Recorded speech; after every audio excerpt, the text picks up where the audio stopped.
I'm about to get a lot of people mad at me in today's video.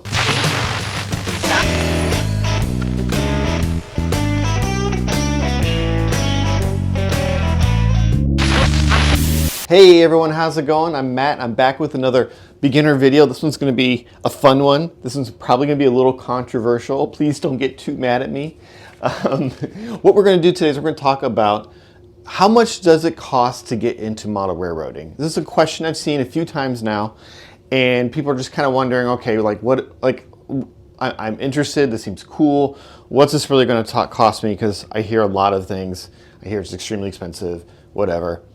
I did a little bit of research and I came up with what I think are the starting numbers for somebody to get in and get a layout built. So I've got it written down. We're going to go over these numbers now and talk a little bit about them. And hopefully this gives you a better idea of what to expect before getting into model railroading. I think it's a good idea to, in any hobby, if you're getting interested in it, just have a good idea where the baseline is, you know what I mean? And there's a lot of people that are gonna have a lot of opinions. I'm gonna share you my opinion. So let's get right into it. First of all, if you are a child, a kid, or if you are shopping for a kid, I'm going to recommend that you start out with a train set. This is a sort of a prepackaged box. It's gonna come with locomotives. It's going to come with train cars, the track, the power pack, and everything all together. If you look too hard online, you're going to find guys who say that train sets are terrible, poor quality, blah, blah, blah. To be honest, like most of those guys started with a train set. I would say maybe 80% of us started with a train set when we were kids. It's fine. I'm going to share with you two model sets, both under $200. Both use the Bachmann Easy Track system. These are Bachmann train sets. That's the other thing. Make sure you buy a Bachmann train set and maybe nothing else. There's a lot of other brands out there that sell train sets that I think are kind of on the shady side, especially if you go on someplace like Amazon and you start looking at train sets. Maybe go into a local hobby shop and ask them about a starter train set for a kid. They can give you some good options. But for under $200, you can get yourself, I'm gonna recommend for steam train. I like the Chattanooga set. I think that's a cool looking set. And for diesel fans, there's the Rail Chief set. I think both those sets are really good looking sets. They come with a decent amount of cars. They come with the Bachmann Easy Track system, which is easy to put together and works really well. So I think if you're buying for a kid who's getting into model railroading, that is the way to go. And you can set that thing up on the kitchen table. You can set it in the carpet on the floor. You can eventually build a model railroad table for them if they are super into it. Awesome, awesome way to go. Now here's where the controversy starts. I am going to, let's start with HO scale because it's going to be the simpler scale in my opinion. I think everything's a little more straightforward in HO scale. And maybe that's just because that's my preferred scale and that's where the scale I've been working in for the last 15 years-ish. The biggest controversy is, so when you start looking at HO scale, you're going to get thrown with two sort of phrases at you. DCC or DC. DC is kind of the traditional way of powering a locomotive. You turn a throttle, and the more you turn the throttle handle, it goes faster or slower. There's no sound. It's a simpler system. It's an older system. It works good. It's reliable. I think if you're getting into model railroading, at this point, I say forget about DC and go straight to DCC. Now this is where it gets a little controversial because DCC is more expensive, but DCC allows you to do things that DC can't. First of all, you can have multiple locomotives on a layout.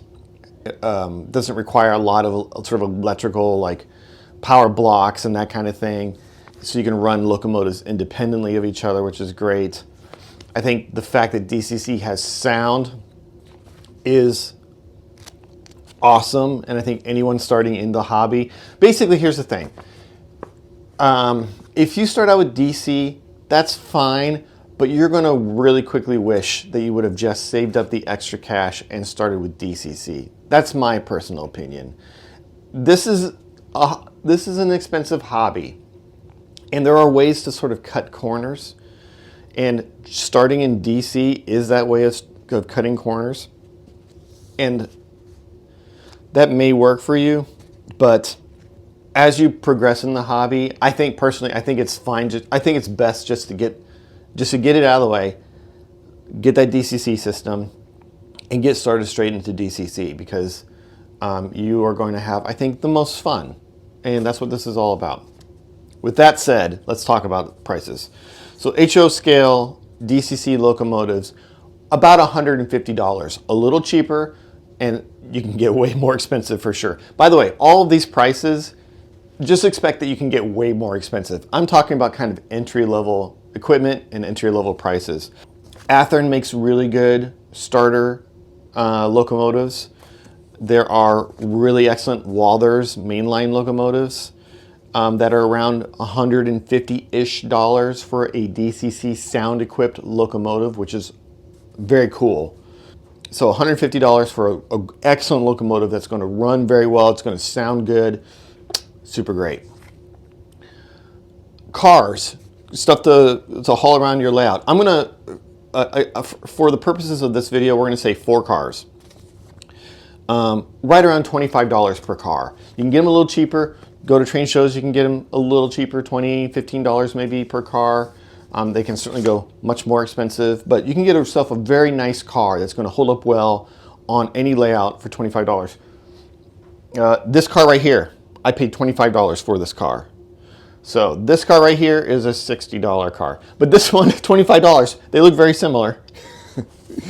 And I love this car, and this car is staying on my layout. So $25, excellent car. So for 4 cars, you're talking $100. Track. Okay, so for HO scale, we're going to talk about sectional track, code 83 sectional track. You can go with flex track. You can go with like the Cato unit track system.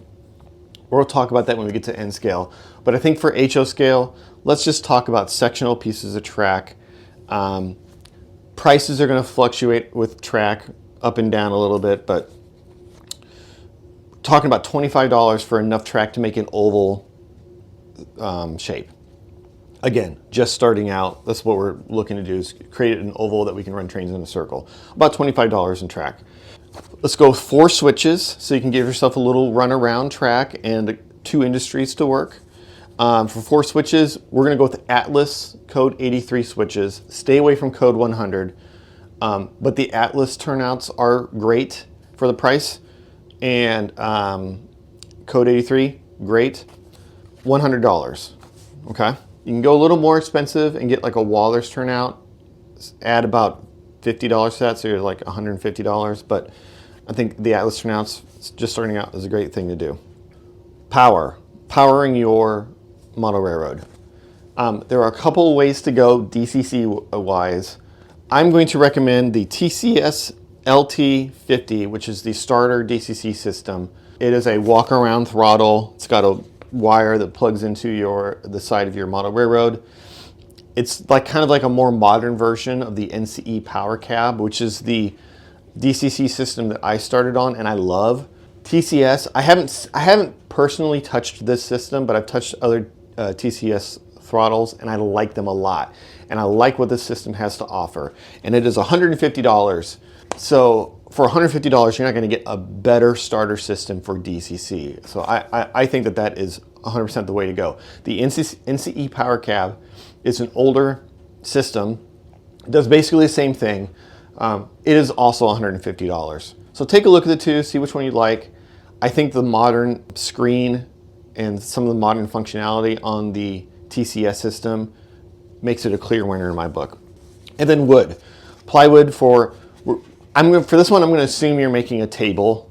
So like a 4x8 foot table or is something along that size. So we're talking about the plywood, the 1x3s to sort of like frame out the plywood, a couple of legs, that kind of thing. and hardware and stuff, I'm going to say about $150. We'll get into designing a model railroad later and whether or not a 4x8 foot table is the way to go or not. But for the purposes of this video, just to give you an idea of like the cheapest, easiest way to start out when you're building a table for your model railroad, about $150 in wood and hardware to make that happen.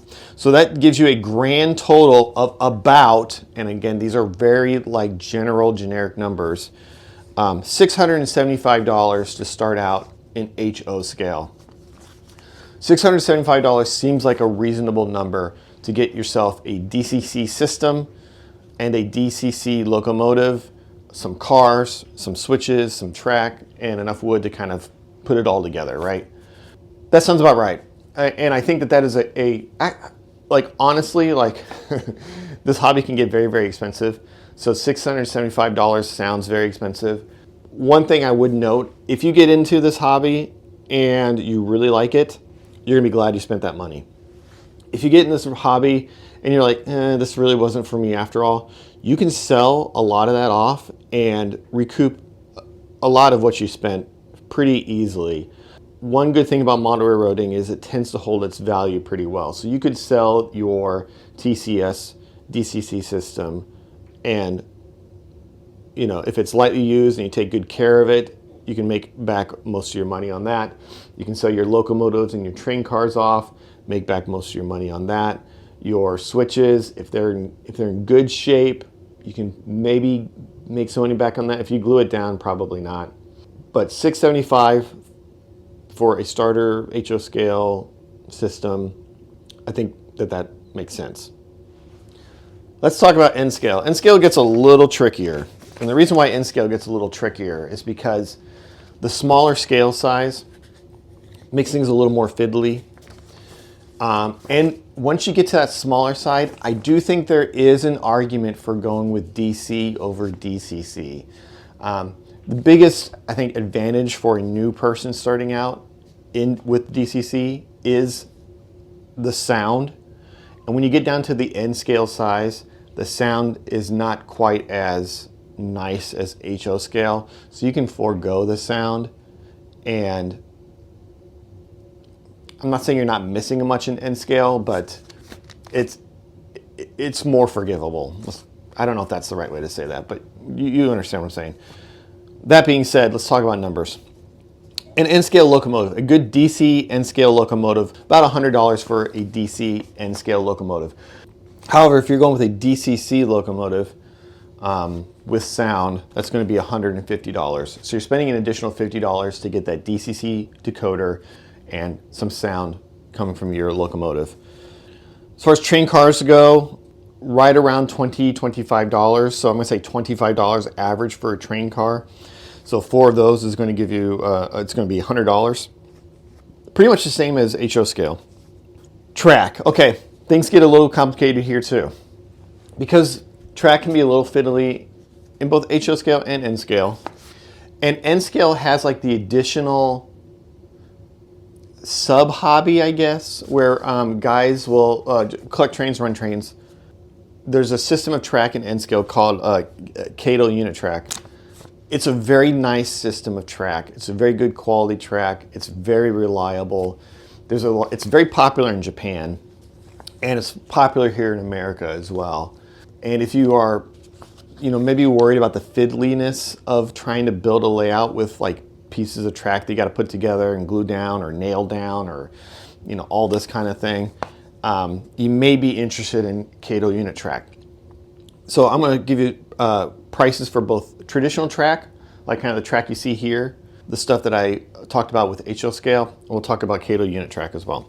So traditional track, we're talking Atlas track. Enough track to make kind of an oval shape. It's going to be about $25 worth of track, okay? Turnouts are about $20 a piece. So 4 of those turnouts to make a little runaround track and a couple of industries you can work is $80. A little bit cheaper than HO scale. The Cato unit track, it's more expensive. So your ovals with a power pack and 2 switches. So oval power pack, 2 switches, $174. It's pretty good. An oval itself without switches or a power pack, you're looking at like $80, somewhere around there. And then if you want to add an additional 2 turnouts to that to get to the 4 turnout total, it's going to be another $60.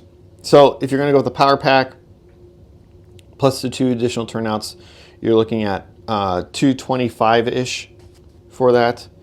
Otherwise, you are going to be looking at closer to $130, $140 for a Kato unit track system to create an oval, a couple of turnouts for industries, and a runaround.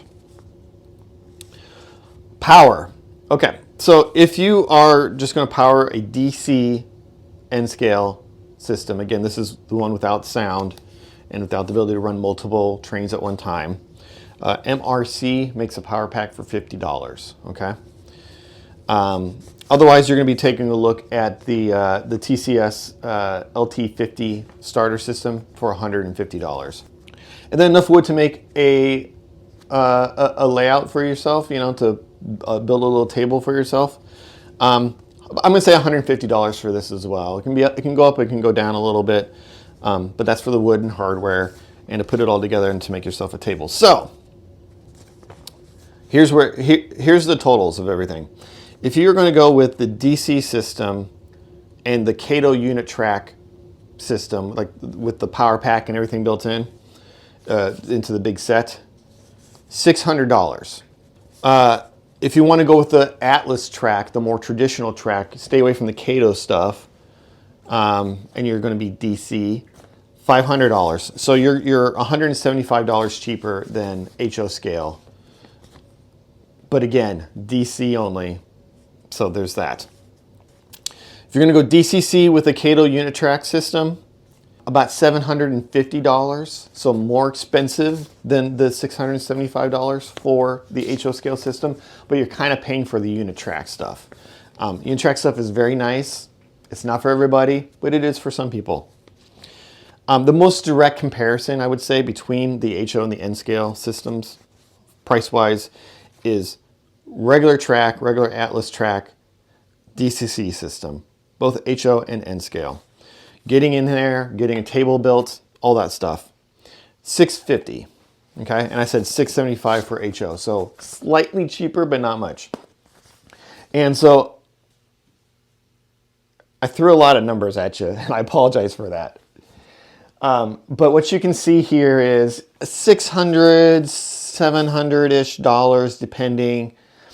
You know, there's a lot of options out there. I do think, personally, skipping past DC and going to DCC is the way to go. Yes, you're going to spend probably another $150, about $150 more dollars going with a DCC system straight out of the gate. If you take anything from this video, spending that extra $150, saving a little bit longer to get to that $150, I think is 100% worth it. I think you're going to be much more satisfied with the way the trains operate. You're going to be much more satisfied with how the trains sound. And at the end of the day, you're going to be much happier having spent that additional $150. So all that said, $600, $650 to get yourself set up and into the hobby. That seems pretty reasonable. Know that once you're in, and you're really in, you're going to be spending money well in excess of all of that. But also, don't feel like you got to spend it right away. Enjoy your time with what you've got. Buy things as they go on sale. Really kind of focus on the research part of the hobby and learn which railroad prototypes do I like? What era do I like to model in?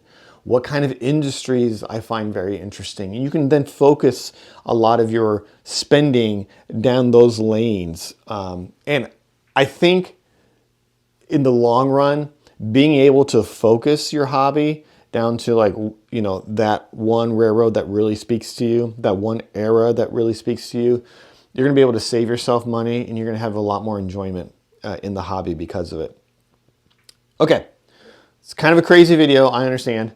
But I thank you everyone for sticking around to the end of this. This was a very rambling video, but this is the kind of video I make. Alrighty everyone, thanks for stopping in. I'll see you all in another video.